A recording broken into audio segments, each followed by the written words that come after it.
خاک چھاننے کے لیے نہیں ہوتا، بھکاری بننے کے لیے نہیں ہوتا، بکنے کے لیے نہیں ہوتا، جھکنے کے لیے نہیں ہوتا، مانگنے کے لیے نہیں ہوتا، سوالی بننے کے لیے نہیں ہوتا، فٹ پاتھ پر خاک کے ساتھ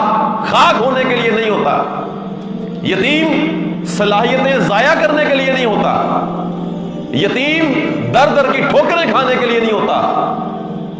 یتیم ہمیشہ غریب رہنے کے لیے نہیں ہوتا، یتیم ہمیشہ گمنام رہنے کے لیے نہیں ہوتا۔ ہماری تاریخ، ہمارے سلف کی تاریخ، ہمارے دین کی تاریخ، ہماری امت کی تاریخ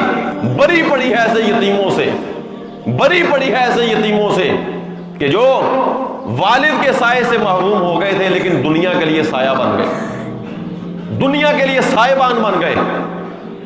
امام بخاری رحمہ اللہ یتیم تھے، امام بخاری رحمہ اللہ یتیم تھے، یتیمی کا درد دیکھا، یتیمی کا دکھ دیکھا، یتیمی کی تکلیف دیکھی، والد محترم نہیں تھے، ان کی والدہ نے ان کو پالا، ان کی پرورش کی اور ایسا پالا، ایسا نکھارا، ایسا پڑھایا، ایسا تراشا، ایسا چمکایا کہ دنیا کو وہی بچہ جس کا نام محمد ہے، محمد بن اسماعیل ہے البخاری، دنیا کو اس یتیم بچے کی صورت میں ایک عظیم الشان محدث ملا